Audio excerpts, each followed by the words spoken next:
Hi everyone, my name is Wendy. I'm here with my colleague Jeff talking about fostering efficacious kids. Hi, everyone. To get started, let's really look at what does self-efficacy mean. There's a leading psychologist named Albert Bandura who defines it as an individual's belief in his or her capacity to execute the behaviors necessary to produce a specific performance attainment. That's a big definition. So what does it really mean for our students in school? Thinking about our kids and wanting them to be efficacious means that we want them to have a sense that they can create success in their own lives, that their abilities will lead them to be successful in the tasks that they take on. So let's take a minute and think about ourselves. Jeff, I'm going to ask you some questions. Sounds good. How Right. likely are you to sing karaoke in front of a group of people? Well, that depends on the night, Wendy, but pretty unlikely. I'm wondering, how do you feel about sharing your artwork or cooking dinner for friends? Both of those, not very well.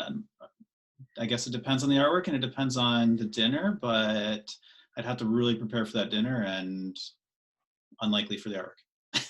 So thinking about all of the things on this list, are there any things there that you feel like kind of make you feel kind of panicky or worried immediately if someone would say to you, Jeff, I need you to do this? Sing karaoke for sure. And a couple of years ago, speak in front of a large group, but now not too bad.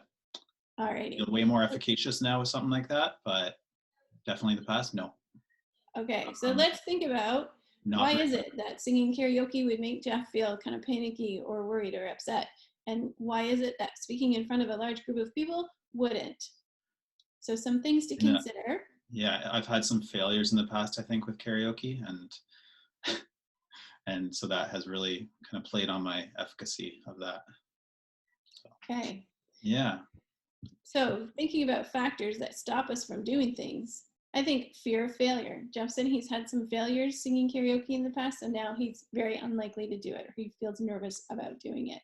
I think fear of failure, feeling like we're not good at something, being afraid of what might happen, or even thinking about what will our peers think. I know that if I had to get up and sing in front of a crowd of people, I would definitely be worried about how terrible I would be and what other people might think or say about me afterwards. So these are the things that can get in the way of us wanting or being able to do any of those kinds of things, something that's new or different for us.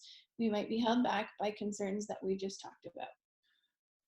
And even thinking about this too, Wendy, the one point that someone made to me once was looking at this list, you can look at some of them, you can think, okay, if I work really hard at that, and as I said, with cooking dinner for friends, if I work really hard at it, I think I could do it. Some people often have that mindset where they just can't do it. So for example, with learning a new instrument, I think a lot of people think that they're not musically inclined, they're not music people, so they just can't do it versus working really hard at it. So it is, but it still mindset thinking about kind of, okay, what am I capable of doing? What is actually possible? Might people have different mindsets for different things. Right. Yeah, that makes sense for sure. Definitely, I would probably be someone who would be inclined to say, well, I'm not a business person, so I don't think you should talk to me about business things. Yeah. Yeah. And I think we look at things differently too. Like running a marathon, I think I could do it if I worked hard at it. Learning an instrument, I kind of have the mentality that it'd be might not be able to do it, but I think I could do it if I worked hard at it, but it'd take a lot more work than me to train to run a marathon. So even that, everything's different levels of efficacy, I guess, as well, right? Right. Yeah, that makes sense. All right. So turning it around to look at not ourselves, but our children, let's think about the barriers we just talked about: fear of failure, fear of what other people think, thinking that having a mindset that we're just not good enough at something to be able to learn it. Those are all barriers that we identified as adults get in our way for some of those things we were just chatting about. But think about your child. They probably encounter some of the same barriers, and you might even be able to suggest or give examples of when your child has encountered that barrier. We know that students who have difficulties in school certainly feel that way in terms of, I'm not a good reader, or I'm not a math person, that kind of thing. But we also know that at home, when maybe you're asking them to do a task at home, help you cook dinner or something, they might not feel confident in their ability to do so without making a mistake. Or with their friends, maybe they're shying away from joining a basketball game because they're afraid they won't be good or their friends won't see them as capable or as a good basketball player. So they're all factors that contribute to our willingness and belief in ourselves to be able to engage in something. And they play out for us as adults, but also for our children. Mhm. So as I said, what are some of the factors contributing to why our kids aren't efficacious? Why they don't have that sense of, I can do this, I can create success with this? It's because things are hard for them. So if they struggle with learning or reading, writing, math, any particular area at school, it's hard for them. They've not had a positive experience that will contribute. Like I said, lack of success in the past and maybe on an ongoing basis. Having maybe they've had some extra help. They've been in some small groups, or they've worked one-on-one with their teacher or with a tutor outside of school, and they're still not super successful at their school tasks. Then that's, they've had help that in their mind they think they're supposed to have been able to do it with this extra help, and they're still not able, and that will contribute. Certainly, we know that the stigma that comes sometimes, or the fear of a perceived stigma that comes with students needing extra help at school, it plays a big role for our kids. Sometimes it comes from the fact that people feel like no one's available to help them. Kids will say, I've heard my own kids say, the teacher wouldn't help me. And when we unpack that, it might be that the teacher is more than willing to help. However, the child had to wait their turn, or else the child didn't ask the teacher, just sat there stuck and didn't even ask the teacher, didn't even know help was needed. It also might be that someone is telling them, oh, you won't be able to do this, it's too hard for you. And so ahead of time, they already have the idea planted that they're not going to be able to do it. They also might not be being held accountable. So sometimes we make things easier for our children in an effort for them to be able to engage and feel success really quickly, but inadvertently the message is getting to them that we think you're only capable of this easier task, not the harder, more difficult task. So that are many factors, and certainly there can be others as well, but all of these things contribute to the fact that our kids are not always feeling very efficacious. And so in particular with this webinar, we're really talking about that efficacy around learning and thinking about their mindset towards learning. I think we can all kind of think of examples within our own children where they feel efficacious about certain things. A lot of people have kids that might be really do really well at sports and feel really confident with their ability within sports, or something on like a musical instrument or dance or something else. And then when it comes to academics, they don't have that efficacy. So we really want to focus on that mindset around efficacy, around learning, and how can we develop that, and what might be getting in the way, what might be preventing them from feeling that same kind of confidence within their learning as well. So one of the things that we know, we're Wendy and I, we work at Sagonaska Provincial Demonstration School. It's a school for students with learning disabilities, with severe learning disabilities. And so we know that a lot of these guys, they have had deprivation of success with academics. So meaning that their success with academics has not been there. So they haven't been able to grow and develop on those. So I mentioned earlier about having some failures with karaoke.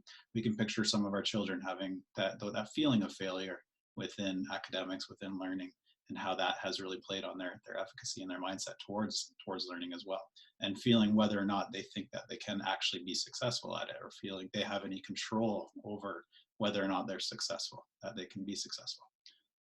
So because of that, they often develop a fixed mindset.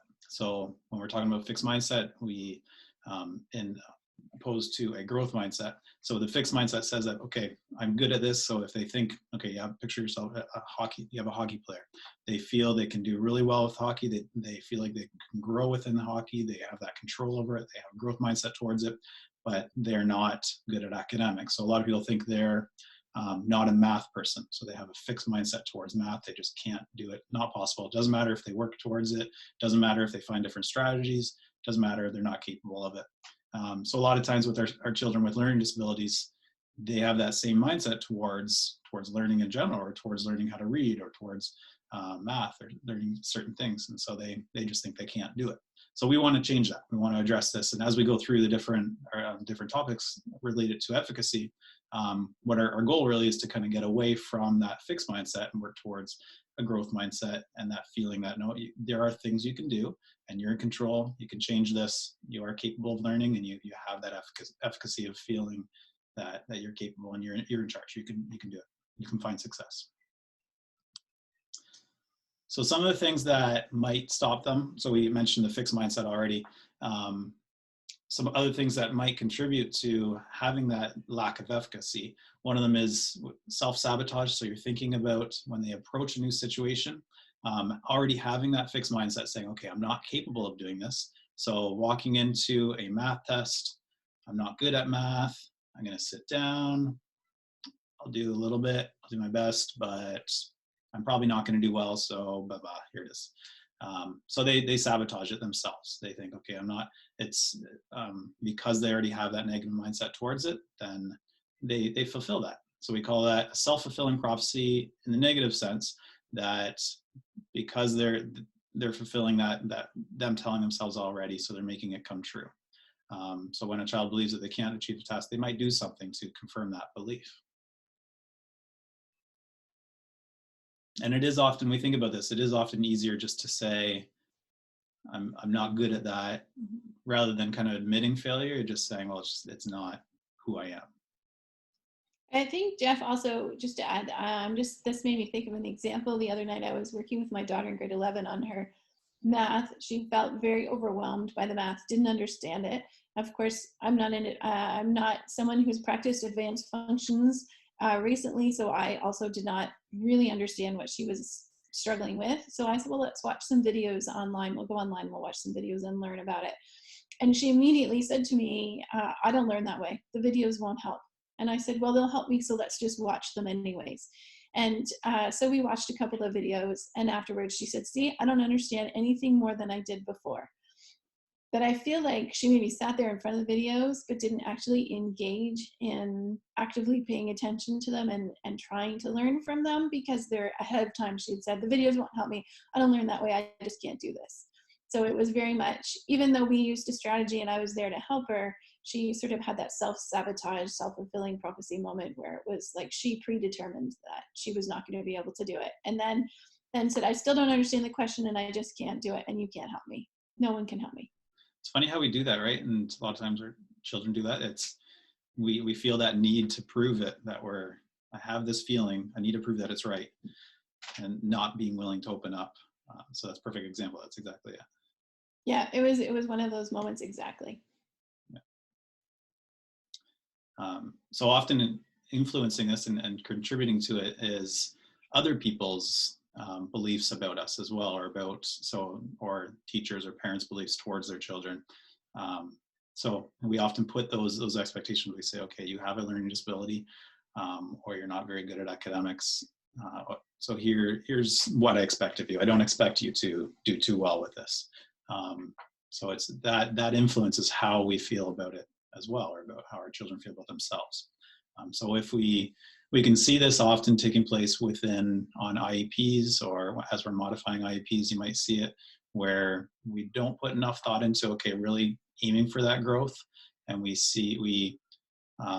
might lower those expectations to a point where they're really setting the bar quite low, and it's below what they're actually capable of achieving with some hard work.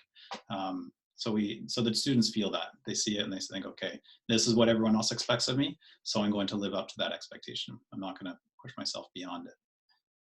Can I just add, Jeff, that I think that sometimes this happens quite unintentionally, in that an educator or a parent or a tutor, whoever's working with the student, might lower the expectation because their goal is to allow the student to feel some success without a lot of struggle, to build. They're thinking that if I can make it so they don't struggle and they're successful, then they'll feel more confident. Then I can increase the complexity, or I can increase the expectation. They'll be more confident and they'll be more willing to engage in this. But what actually ends up happening is the reverse, in that the student thinks, oh, this is all they think I'm capable of. Okay, I guess that's all I'm able to do. And they sort of lower their expectations for themselves, or start to think less of themselves. And I think it happens quite by mistake, because people are thinking, let's create success so that they feel more confident. But in fact, it seems to backfire. Yeah, and I think even with, it often happens with reading with a lot of our students, and with math, that they think that just give them something that they're capable of reading, because then they'll feel success with it. But yet the child's aware of what that level that reading is at. And then because of that, they think, okay, this is all I'm capable of. Or Yeah. with math as well, if it's a lower grade level, something like that, they think, okay, this is what everyone expects of me, and versus actually feeling the good feeling of having success. And we're going to talk about later, but with developing self-efficacy, we want them to get that real good feeling from success. You want it to be a little bit a challenge for them. So it develops when it's a challenge and they have success with that challenge, and then they can really get that feeling of success and get the benefits from it, versus some success with something really easy doesn't really translate to self-efficacy. Yeah, I think that's the mistake we make right there, is that by giving them something easy and letting them have success with that, we think it's going to build them up, but it does the opposite. Yeah. Okay, so how can we help our students and our children feel confident? So those are some things we just mentioned about what might contribute to them having a lack of self-efficacy. What kind of things can we do to help us build that self-efficacy, that feeling of confidence within their own ability to achieve success within their education and within their learning? So just having a look at this slide here, this is something we found on an article about resilience, but we can kind of really think about that within self-efficacy as well, and how can we build that, develop our students' abilities to really get that feeling of success from whatever's in front of them. So you have a look at the slide, just get to this. The slide on the left here, showing that the fulcrum in the middle is kind of really showing that the feeling, their current mindset, how they feel towards their learning, how they respond. So if we're talking about resilience, how do they respond to either positive or negative outcomes, or positive or negative experiences? So if they have lots of negative experiences, we can kind of see here, that's going to contribute to negative outcomes. If they have more positive experiences, it's going to contribute to positive outcomes.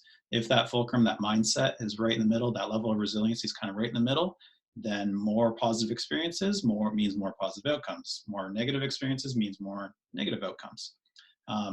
But if they do have more of a mindset or a level of resilience that is shifted one direction, and had kind of on this little scale here shifted this way, it shows that if you having a little bit of negative experiences, if they have that fulcrum shifted that way, will contribute to more negative outcomes and feelings of negative outcomes, versus we're trying to give lots of positive experiences, but we're fighting against that mindset, right? And that's where having that fulcrum shifted, it means that it's just we have to work harder at it to weigh it down to get towards more positive feelings, more positive outcomes. But if we really keep pushing and keep giving them positive experiences, keep things we're going to kind of mention as we go through the slides, as we keep working at it, what this one is showing, that with the cumulative impact of all those positive experiences, it can actually shift that fulcrum. So it can shift their mindset, it can shift their level of resilience, so that it's that much easier for them to have feelings of positive outcomes. So load it up, and then you don't need as much. And then so if they're faced with a really challenging task or a challenging time in life, they may not need the support quite as much. They have that built in independently. They have the resilience, they have the efficacy. They're able to get the positive outcomes and the feelings of positive feelings without needing as much support. They're more capable of that themselves. Okay, so one thing that we can do to start with that, really helping with those positive experiences, is by creating psychological safety. So the idea with this is really creating that environment where children are not afraid to take risks or fail. So they can get right into their learning, and they're not afraid to hold back. So for example, let's go back. If I really wanted to be a karaoke singer, I not pursuing this, but if I really wanted to, I wouldn't be afraid to kind of put myself in front of an audience. I'd feel safe doing it. And I wouldn't be afraid of the judgment that everyone's making. Even though my first couple of times I'd probably be terrible at it, I feel like there would be some sense of failure, but I wouldn't be afraid of the judgment that people are giving to me. They'd give me some good feedback. They'd say, hey, let's work on this. You can do this. And I'd feel good from it, rather than never doing it again because I feel like everyone judged me, and thought that I looked stupid or something like that, or they thought, hey, you shouldn't be doing this. Um, you want that that positive, supportive environment where it's okay to fail. We can learn from it. We can reflect on our failure, reflect on what we did, versus spending time thinking about what everyone else, all the horrible stuff that people are thinking of you. So we want to model safe failures. We want to model a growth mindset response to failure. So if, as the adults, as the parents, as teachers, we want to be able to show, okay, I just struggled with this. I just had a real setback, or I just failed at something. How am I going to respond? Am I going to give up on life? Am I going to give up on this? Or am I going to show my children that, no, let's reflect on it. Let's figure out, okay, what can I do differently next time, and grow from there. So we're modeling it. Your children are more likely to do what you do exactly, or the children, like, as role models, they're more likely to copy you. So modeling that is effective. And then using the positive supportive language that highlights, finds those strengths, and really encourages the growth. And then as they experience those challenges, we do want to recognize and acknowledge, hey, this is hard for you. Recognize it, and that's okay. It's okay to face challenges. And then being kind of that, helping them being that coach for them to work towards finding the strategies to work around it, to if it gets too difficult, rather if we think that they're okay, taking it on totally by themselves, yes, they might have failure. That might be too great. That really might set them back. So being that supportive hand to help guide them and get them through it so they can actually find success with it. So. And then again, we want to, this kind of the opposite, we want to have those high expectations. So we talked earlier about having low expectations.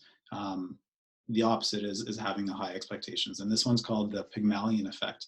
I think I forgot to mention earlier that when we have those low negative expectations, it's the Gollum effect. You live up to the really low expectations, and you fulfill those low expectations. It's called the Gollum effect.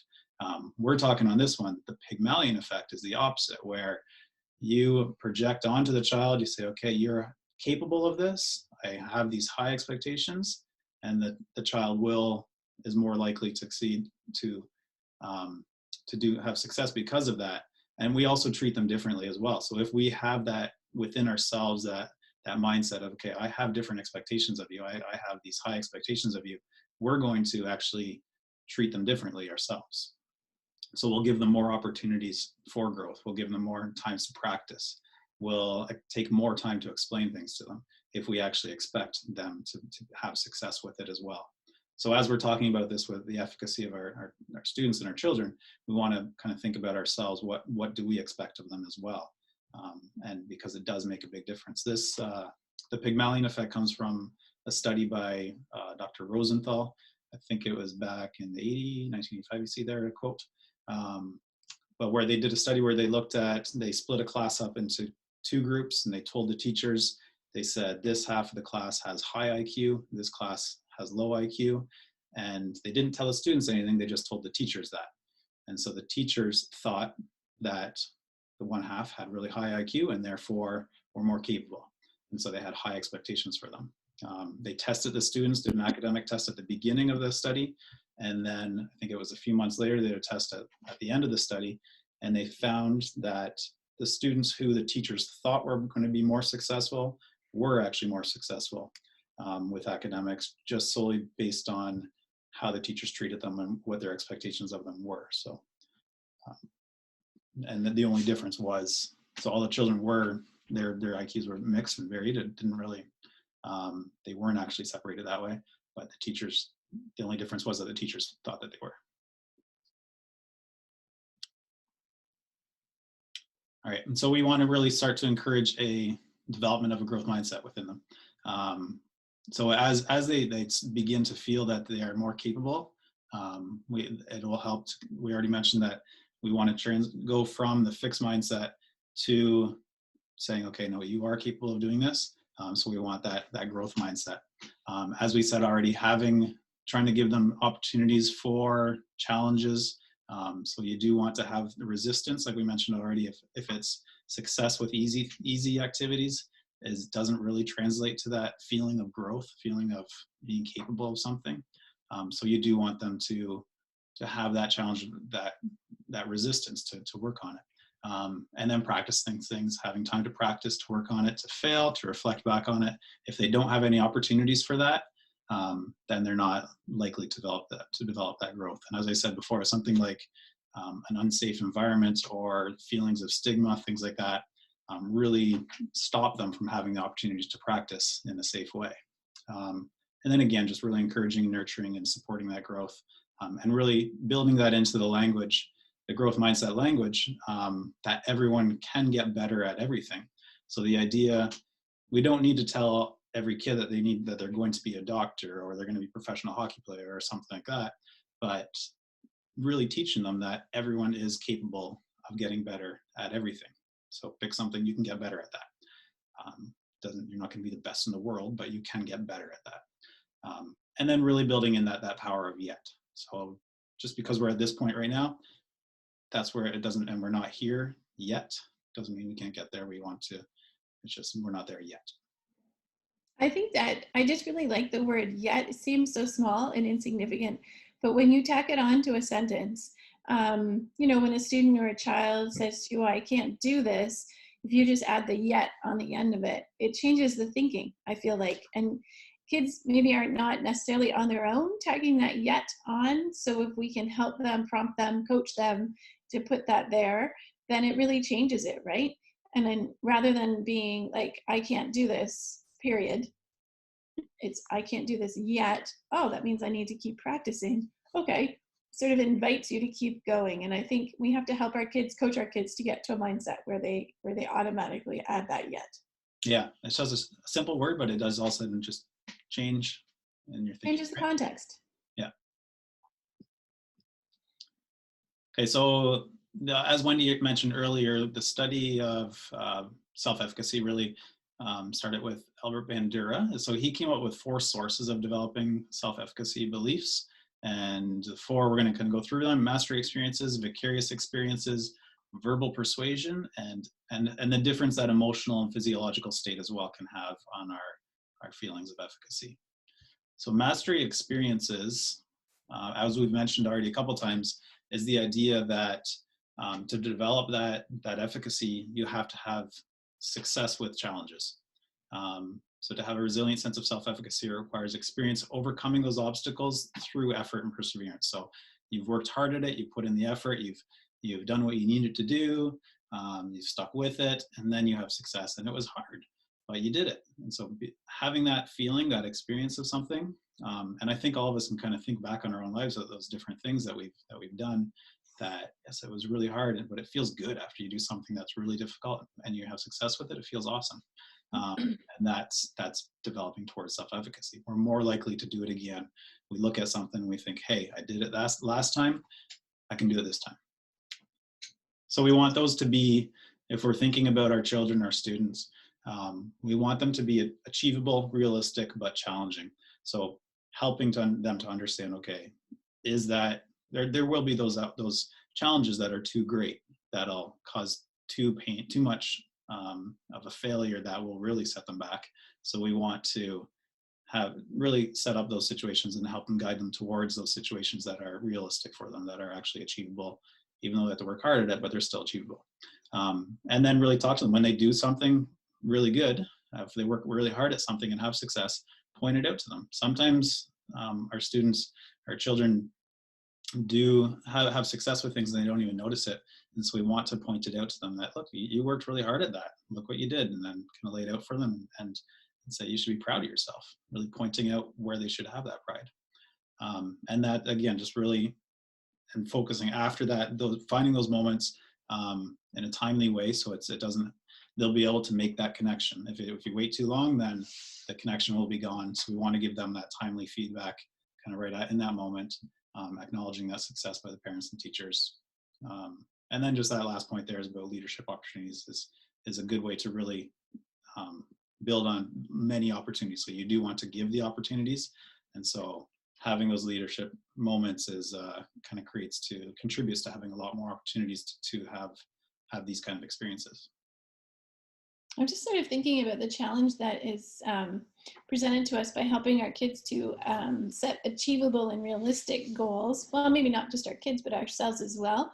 Thinking about, like somebody, an adult or a child, say, "Well, I want to run a marathon," or "I want to read the Harry Potter series," or something that it's a really big, lofty goal, and it's going to be difficult to have mastery experiences with it. So, coaching them, if a friend of mine said, "Oh, I want to run a marathon," but they've not ever run anything before, I might say to them, "Well, what if you start with training for a 5K, and then move to a 10K, and then move to a half, and then a full marathon," as opposed to jumping right in and saying, "I'm going to train for a marathon." So same notion with our kids, with the things that they're choosing to strive for. If we can help them, sometimes if their goals are too big or lofty to create this mastery experience situation, then perhaps we can help them to sort of chunk that out and divide it up into those more achievable, realistic goals so that they can have mastery experiences along the way. Does Yeah. that make sense? Yeah, absolutely. I think we can think about, kids do this all the time, right? I remember when I was 13, I wanted to be a runner in the Olympics. And I remember having this vivid conversation with my dad. It's about how I'm going to be in the Olympics someday as a runner.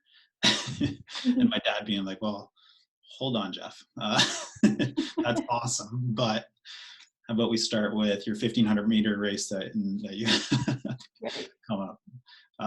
So yeah, really, let's focus helping them guide them to that, because I think it's difficult for kids to understand that and yes, I didn't make the Olympics, but I enjoy running still. So Right.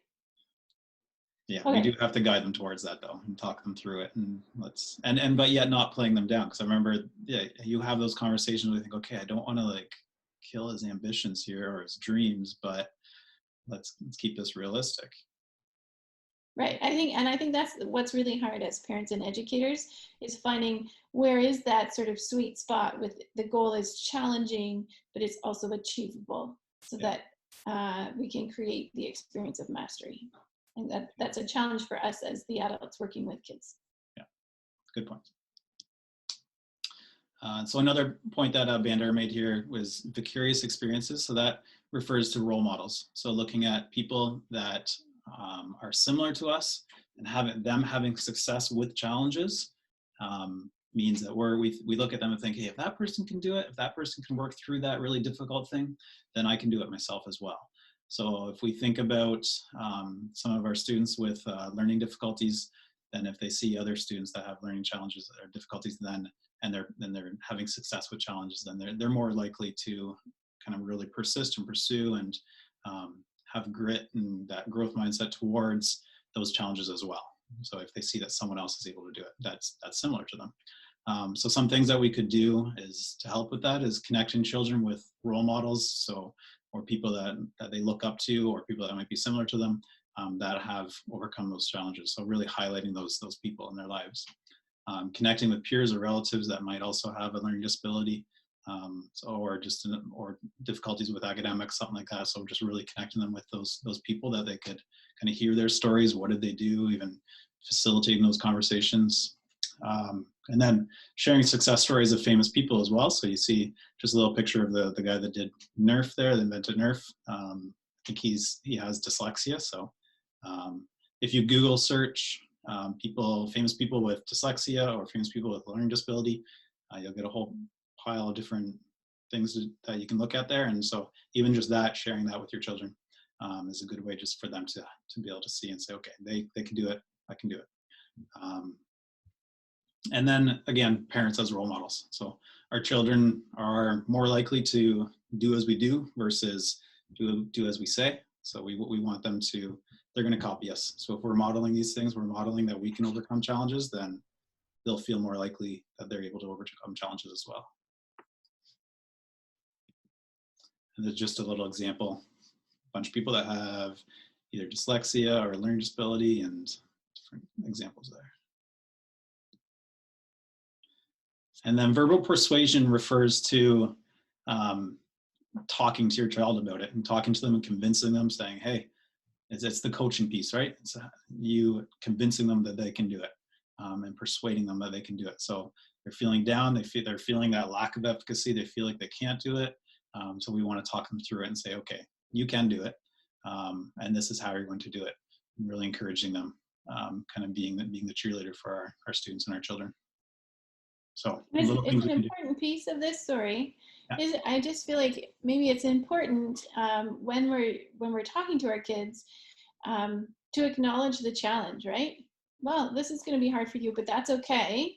You're a really resilient person, so I know you'll be able to stick through it or something. So, like coaching them and reminding them that they're capable and can achieve it, but also at the same time, sort of acknowledging the challenge so that they feel validated that it's hard. Does that make sense? Mhm.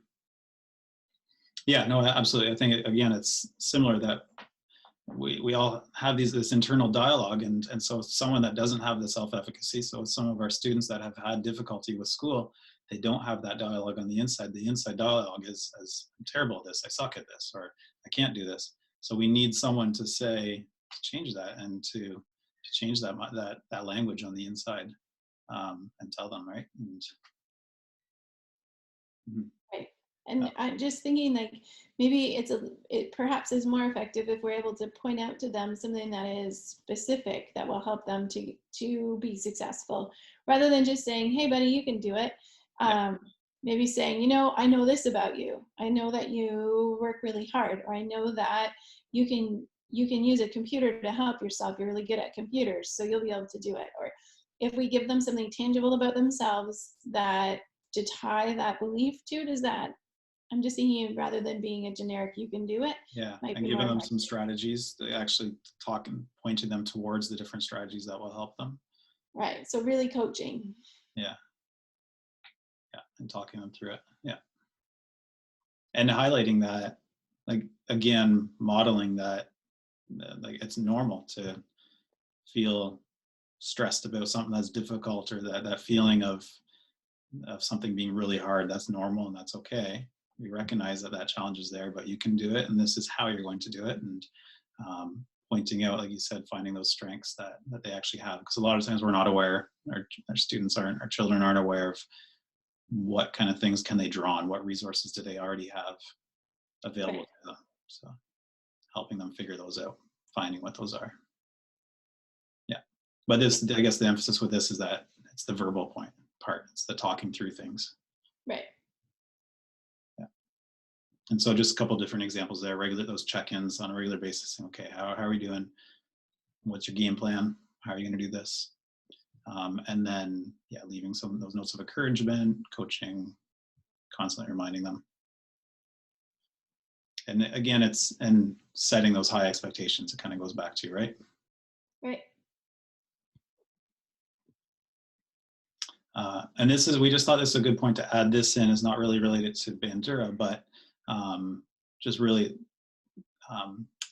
we thought it was good because it fits with the coaching, as you just said, right, Wendy, that finding, okay, so we recognize that we want to do this, what's getting in our way, what strategies are we going to use. So we want them to have these goals. We want them to have high expectations for themselves, but yet sometimes that feels overwhelming. So we often use something called mental contrasting. So this example of it here shows, okay, we want them to read for 10 minutes. So maybe that might be difficult for some kids at home right now. Should be we'd hope that it's an achievable, realistic goal for them, but yet maybe it's not happening. So why not? What are the obstacles? So let's break it down, and you talk to your child about this and think, okay, why aren't we doing this? They might say, I just can't do it. Okay, let's figure out why not. They might say, too noisy, I can't focus, there's nothing good to read, reading's too hard. So, okay, those are the obstacles, those are things that are getting in the way. Let's break those down and figure out what we can do about each one of those. Can we find a quiet space? Can we read different things? Let's get creative, find some comic books, websites, or just read with someone. If reading is really hard, let's find different ways to access literacy still, and read with someone, listen to an audiobook, find something, maybe some high interest, low vocab books, so something that's more at their level. So just some ideas though. The idea though of this mental contrasting is, okay, they can set those goals, good high expectations, but then break it down so it's not too overwhelming. What might be stopping them? What might be getting in the way? Find some good strategies. I really like to do this process ahead of time so that when the obstacle comes up, they're not taken off guard by it, that they're prepared for the fact that there could be an obstacle um, and that it's going to be okay. They're not going to be completely derailed because they've hit up against a barrier. Um, so I find it really helpful to do it ahead of time so that they're anticipating the fact that, oh, this might get hard. It's okay. I have strategies. However, I do know in some cases where we think, oh, they're not going to need this ahead of time because it's going to be a task that they're able to just dive into, and then they get going and they get frustrated, then maybe we need to stop and take a few minutes to do something like this so that we can say, okay, what's the barrier right now? What are you bumping up against? And identify it and give some strategies and then start again. So I think it's great to know that we can do it at any point in time. But to me, there's real advantage in doing it ahead of time so that they're not derailed when they hit those obstacles. Yeah, I think that's a great point, because I just, as you were saying that, I was thinking back to, we can identify where our things that our children would have difficulty with, or they have that real fixed mindset, where they're going to say, thinking about the self-sabotage, right? Where they're going to say, I'm going to go into that, they're going to go into it thinking they can't do it. And then it'll be too hard. They won't have success with it. They'll say, look, I didn't do it. But if what you just said ahead of time, thinking about that, picturing, okay, they're going to go into this activity thinking I can't do it. So let's address that. Why can't you do it? What are the obstacles going to be? They're more likely to not have that self-sabotage, right? They're more likely to engage in finding those strategies, and then hopefully more likely to have success with it. Yeah, I think so. And I think especially if we do, if you have a group of children, whether right now it's siblings that are at home or if it's in school with a class, or if there's a setting where there's more than one and children can see that other people are brainstorming possible obstacles, then it might also contribute to mindset in terms of them thinking, oh, I'm not the only one who knows that there's going to be something hard about this, or I'm not the only one who finds this hard, so that there's a little bit more grit and resilience built into the fact that they go, oh, when they think, oh, you know what, I might hit up against this obstacle, but so someone else also said they thought this was a challenge, so I'm not the only one. So I think that helps too. Yeah, absolutely. Just again, modeling, right? It goes back to the vicarious experiences example, that just seeing other people, that everyone has approached things like this as well, and it's okay. Right. Okay, and the last one there that we mentioned was with Bandura trying to working towards self-efficacy. We thought this was a good one to kind of have in the end here, that really acknowledging that there's things that we can do right now that contribute to that feeling of being able to have success with things.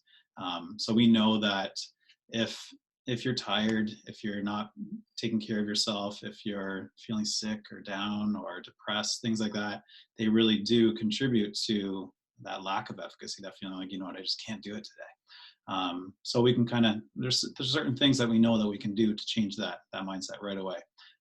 So we can encourage having a good bedtime routine, good wake up routine, to have a good night's sleep. So we know that like lack of sleep makes us feel down, makes us feel like makes things more difficult. So having a good night's sleep. Part of that is taking tech out of the bedroom. So making sure that our children aren't staying up all night on their devices, and then that's really impacting their sleep. So so making sure controlling that as well. Turning in their tech at night, so we're putting it in a charging spot somewhere else throughout the house that's outside of their bedroom.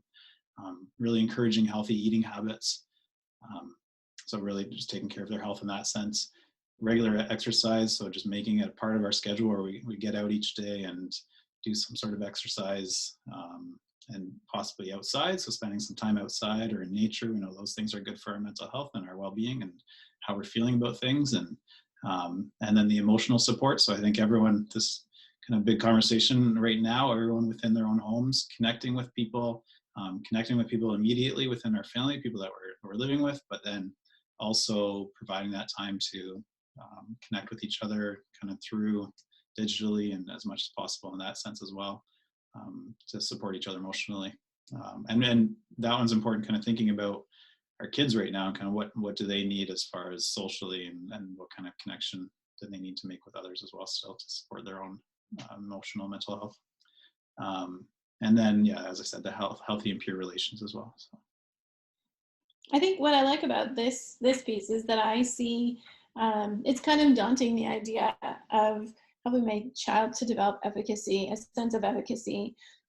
Thinking back over all the things we've talked about today, but when I look at this, I can see right away there's one little piece that I can impact, right? So if I just pick one where I say, like, let's go for a walk together today, then I know that I'm doing one little piece that's going to contribute to their well-being and their efficacy, and then I can get the ball rolling for myself. So instead of being intimidated by tackling this huge problem that I have with my child, I can take baby steps. And I think it's great for us to voice that to our children too, and to say, you know what, I see that things are really hard for you right now and you're not really feeling like you can tackle them. So let's do one thing today that will help move us towards being in a better place with that. And then pick one of these things, and then it just starts a ball rolling, and you can get a little bit more momentum that way. Mm-hmm. Yeah, absolutely. All right, so that's the end of it, our presentation about fostering efficacious kids.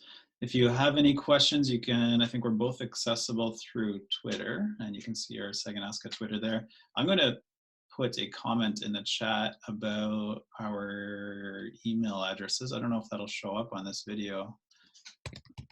Should have put it on this last slide.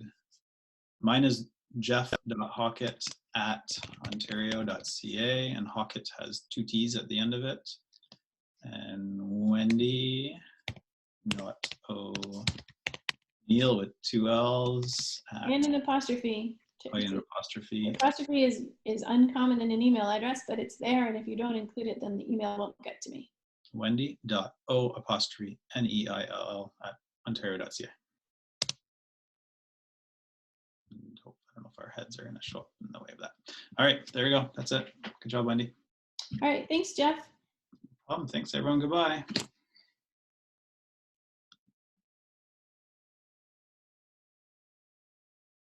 Mandura, who is, no, we need to start again. And we're good. Go ahead. Okay, hi, my name is Wendy, and I am here with my colleague Jeff today, and we are going to be talking about fostering efficacious kids. This is so hard. Why am I having trouble with this? All right, let's start. Action. Okay. Can't do it.